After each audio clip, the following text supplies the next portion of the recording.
You and your friends need to have friendly competition at all times. Now, you need to meet your friends and you need to have banter and competition around things that matter. Who's got the most money? Who's worked hardest? Who's discovered XYZ? Crypto, stock, new way of generating income? Who's trained that day? Who has the most children? Put some actual competitions together that matter and start competing and being around people, because you are the sum of the 5 people you spend the most time with. Everybody knows this. So why don't you get some genuine metrics that will improve your life? You won't have time to stand around cooking meals if you're friends with somebody who works out for 3 hours a day, for example, because you're going to need to find 3 hours a day to train to beat him, which means you're going to have to just eat that rotisserie chicken as you do squats, like a man should. Live with men you're in competition with. This is ultra important, because you can measure yourself against your circle. Get your act together, get some genuine metrics, things that matter, and once they're all put together, you're going to live in a naturally competitive environment, which is going to increase your testosterone level. It's going to prevent you from doing a lot of dumb shit. And the competition one's great, because you can apply it to everything. I think that getting rich when you're young as a man is probably one of the worst things that can happen. You don't want to get rich to your late 20s. You want to spend all your 20s broke. Broke, grinding, training. If I had money at 18, 19, I would have skipped so many experiences and so many hard lessons. I'd be a fraction of the man I am today.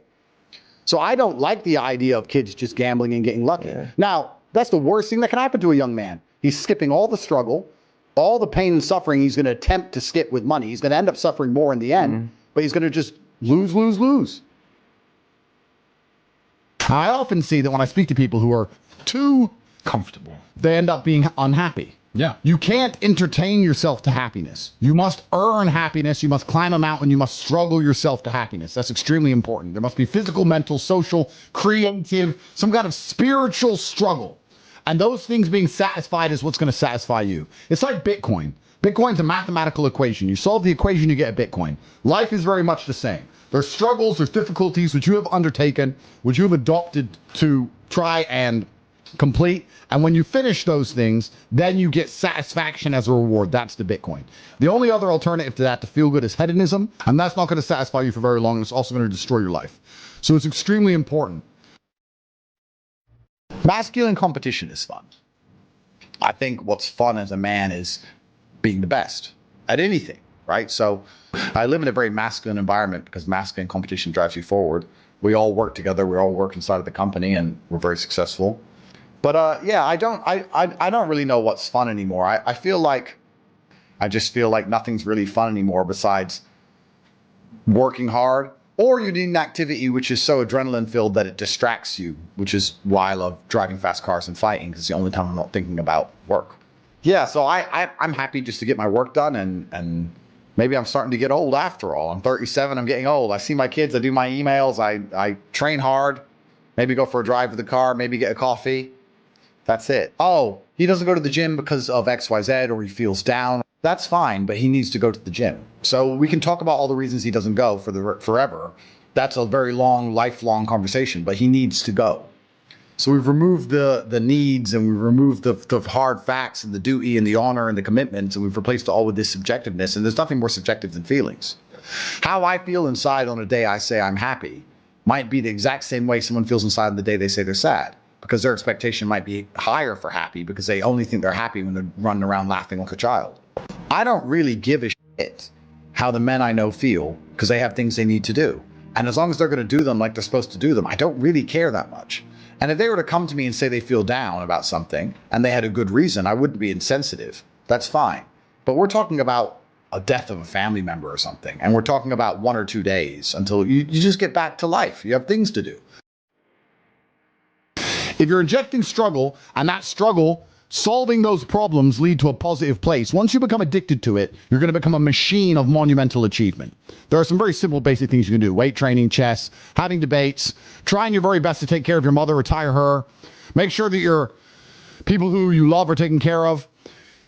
You need goals and resistance and something to fight against to live well. Because the distance between pain and joy is what we experience. If you only have joy all of the time and no pain, you are not going to be happy. You don't need fun. Fun is the vector from which Satan operates. Every time you look at something which is fun, it's all just hedonistic. There's no money to be made. You don't retire your mother. You don't help the world. You don't give to charity. You don't become stronger. You don't become wiser. You don't learn anything. Experiences are unique. Jail was a unique experience. Bunch of fun. Unique. Life's not about fun as a man. Life is about doing the right thing because it must be done. Now, there are some things that are fun which can be earned. And there are some things which are fun that you could do, which perhaps involve skill. Driving a supercar around a racetrack is fun. It involves skill. You have to be good at what you do. Cool. But a lot of this fun that is easily accessible to everyone, because not everybody can get a Ferrari on a closed racetrack. I can. You can't because you're poor. You do not need fun until you've already reached the highest possible echelon. So this whole idea that you need fun in your life, you don't. What you need is purpose. You need discipline. You need hard work. You need things to do which are going to benefit you and the others around you. You need duty, you need obligations, and you need performance metrics. You need people around you who are going to hold you accountable. You're nobodies. You're not important. Nobody knows who you are. You're not physically strong. You're not financially wealthy. You have bigger concerns. Your obsession with fun is holding you back. These things you think are fun aren't fun. Action solves all things. Time solves all things. God solves all things. And to sit around and be obsessed with feelings is highly feminine. I don't like that energy around me. If I feel sad, I don't cry. Just get on with life. It's the adult mentality. So I'm not sure. Feelings don't cross my mind, if that makes sense. They don't cross my mind because they don't affect my day. So it doesn't change anything. So I have other things to think about. People are afraid of accepting there's a problem because then they know they have a responsibility to fixing it. Yeah. And they don't want to do anything, one, because they're lazy, and two, because they're afraid they might lose. So they'd rather pretend there's no problem at all. And I think I often say to people in a lot of my videos about a lot of other subjects that it's not always the winning and the losing. It's the fighting in the first place. And there's plenty of men in history you remember who ended up losing in the end. Napoleon, for example, who still fought. Which is why they mattered. It's not, if you're only going to fight when you're guaranteed to win, then no bravery is required. And you have to fight so that you can look back on your life and feel happy that you tried to do something when you knew it was going on before it was too late. Forget about the winning and losing for now. Focus on the fight. You must wait for the moment when the opponent's mind is scattered and strike without hesitation. If you do not overcome your tendency to give up so easily, your life will lead to nothing. Objectify your demons so you control them instead of them controlling you. Fear is a reaction. Courage is a decision. You have to train your mind to be stronger than your emotions, especially your impulses, or else you're going to lose yourself. You will only be found by the devil once you are lost, and he will lead you to hell. Most of the important things in the world have been accomplished by men who kept fighting when there seemed to be no hope at all. That's a good slogan for life. You should wake up, look in the mirror, and say, suddenly, the champion returns with initiative and vengeance. Truthfully, a man, I believe, is being able to do the things that are hard or do things you don't want to do because you're supposed to do them. I think that's what a man's always been. A man is supposed to be strong. He needs to be strong, so he has to become strong. That's his job. A man is supposed to be brave. It's not that you can't feel fear. It's that you have to be brave. Oh, an attacker's here. I'm afraid, but I'm a man, so I will go and engage the attacker. It is my job. And now we're teaching men, you don't have to do what you don't feel like doing. You can do what you do feel like doing. The thing that people struggle with most, especially men, is that we only learn lessons the hard way. That's the problem. You want to be good at learning lessons the easy way, which is really paying attention and making sure the feedback you're receiving, you need to be perceptive to it so that it doesn't have to be so hard hitting. You need to be the kind of person who goes out for a drive and his wheels slide a bit and he slows down. But what people typically do is they go out for a drive, their wheels slide a little bit, they continue, and then they crash. And then they realize I should have slowed down once they hit a tree. They only learn the hard way. But when they got the easy little bits of feedback, they didn't want to pay attention to them because it was easy and they thought they got away with it. And it's the same with a relationship and the same with everything else. There's little bits of feedback. You go, okay, this is going to be a problem later on if I continue. But they ignore that part. They wait for it all to blow up and go wrong. And then they learn. So men only learn the hard way. And the reason they're sitting at home, even if they don't admit to these ailments, wondering why they're so unhappy all the time, is because you're fighting an internal battle. Your monologue is different in your mind from what your spirit truly wants. You want to be respected. You want to be strong. You want to stand up for what you know is right. You want to be a man, and you're just too afraid to engage the enemy. So you're going to self-destruct. You're going to turn on yourself. There's a fire inside of you. There's a fire inside of absolutely every man. And you can either direct it at your enemy and do your very best to destroy him, or it's going to burn inside of you and eat you alive. You have to make a choice. The cowardice that you feel that prevents you from engaging the enemy is the biggest betrayal, because now you're just engaging yourself. The battle's certain either way. So I strongly recommend you find who the enemy is and direct your efforts towards their destruction, as opposed to sitting there allowing yourself to self-immolate. This is actually why people are addicted to video games. Young men are addicted to video games because it mimics virtually what they ought to be doing in the real world. Yeah.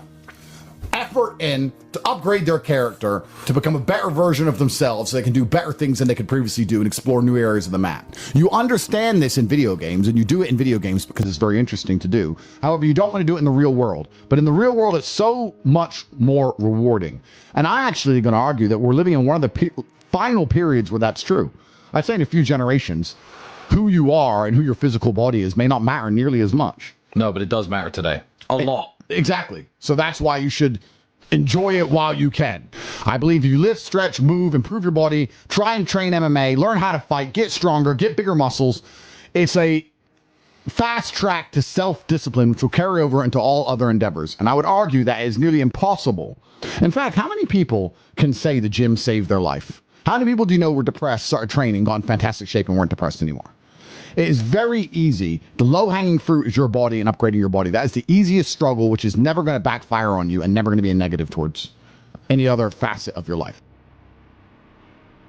If I say something, I stick to it. I believe that your word is your bond, and you should stick to everything you say. So for me, the simplest life hack is to make sure I never see myself as a liar. If I say something, I'm going to do it. So if I say I'm going to run a marathon, I now have the energy to run a marathon because I don't want to break my word to myself. Which the hack to that is I don't need the energy to run the marathon. I need the energy to say I'll run a marathon, which is a lot less. But once I've said it, I have to do it. So if I look at something I don't want to do it and I think that looks too hard to do, I'll tell Tristan or I'll tell someone close to me I'm going to do it. So now I have to do it. Just be brutally honest with yourself all the time.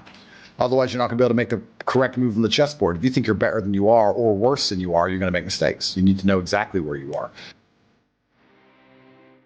Manifestation is real, but not because your mind manages to magically attract the things you want. I think it just reminds you of what you really want, and it allows you to find energy all the time. If you manifest yourself having a perfect physique, you're going to be a lot more motivated in the gym.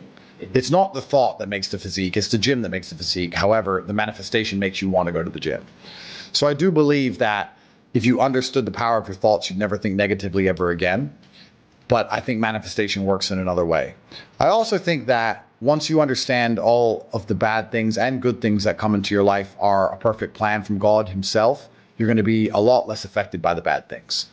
If something bad happens to you, it's part of God's plan. He knows what he's doing. In the end, you're going to be happy it happened. I often ask people, is there anything bad that's happened to you in the past at the time you were distraught about that you now wish didn't even happen? So if you understand you're always going to get there eventually, why be upset about it now, right? If you know in a year from now you'll be glad it happened, why be upset about it happening now? You have to be cerebral enough about things.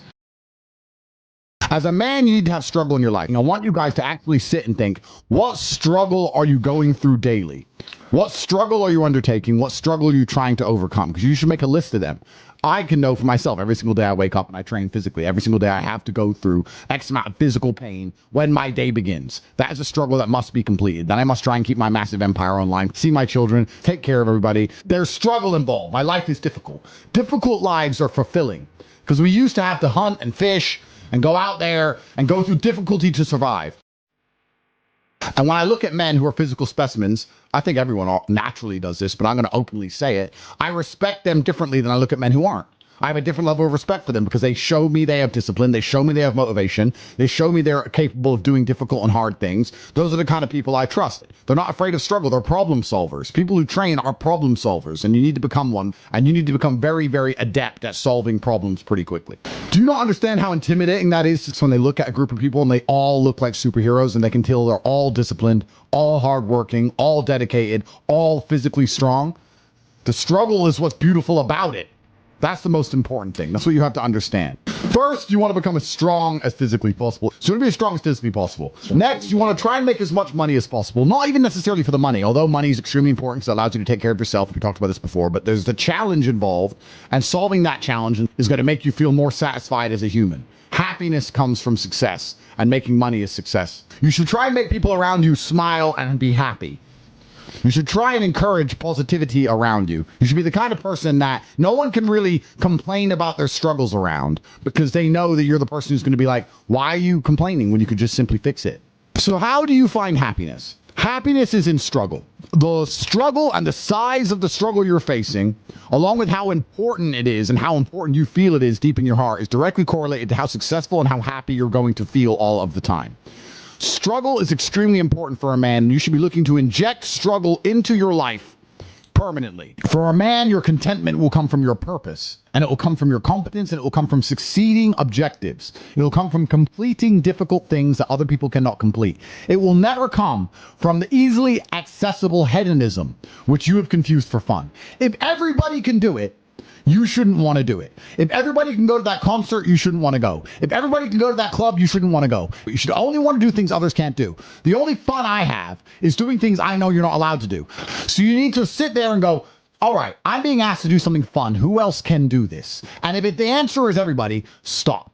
I clear my emails. I've trained hard that day. I've made a couple $1 million. I've checked on all the people I love, all the people I care about. I've donated some money to charity. My children are fed. Their mothers are taken care of. Everything is in order. Everything is in its proper place. That is fun. If you say to me, Andrew, skip a portion of that organization and professionalism so that we can go and do something that everyone else can do, my answer will be no. That does not sound fun to me. And the fact that you think that's fun shows that you have a severe mental deficiency. Okay. Stay away from it. You're only going to find actual fun through purpose. You're only going to find purpose through exceptionalism. So you need to become the best possible version of yourself in all realms. That's extremely important. The reason you are so unhappy is because you are trying to have fun. You're unhappy because you're trying to have fun instead of trying to become important. They are very different things, and you're never going to feel satisfied in your heart unless you become important. Please imagine, and I don't state this with arrogance, please imagine for a second you're the most Googled man on the planet. And you're a kickboxing world champion, and you have hundreds of millions of dollars, and you're built like a tank. Imagine how you feel when you look in the mirror. Nothing can match that, and nothing can beat that. I think if you take these approaches, if you take the approach of manifesting what you want so you're constantly motivated and understanding all the bad things that happen to you are just a lesson and one day you're going to get over it, it's pretty easy to be a happy, contented, balanced person. I don't think there's any serious magic to happiness. I think it's a choice, and it's pretty easy to do. I think the unhappiest people in the world don't have any struggle at all. You often find that people who are struggling but know exactly what they're supposed to do, if they're getting up every day and they're grinding and they're working hard and they don't have what they want yet, but they believe they're going to get it and they're trying their very best and they're dedicating themselves, they're very happy. Perhaps the people who are born with a trust fund and unlimited money and have no struggles in their life and they have no objectives to try and conquer are truly the miserable ones. Perhaps we're built for struggle. Perhaps the human mind and soul and spirit is built to struggle. Perhaps we're built to suffer. I know me as a man, I'm happiest when I suffer. Why did the emperors we discussed earlier constantly try and expand their empires? Because they wanted to struggle. Yeah. They wanted difficulty. Would you play a video game if it was easy? If you could never die? I mean, cheats get boring pretty quick. You play it because it's hard. That's the whole point of it. You're supposed to struggle with it. You're supposed to suffer with it. So I think a lot of people confuse these things and they sit and say, this is really making me unhappy. Or, if I woke up and everything was just perfect, that'd be great for a few weeks. But if you just wake up and nothing ever goes wrong, I think that'd be quite depressing in its own way. That's the beauty of life, is the up and the down, because there's no light without dark.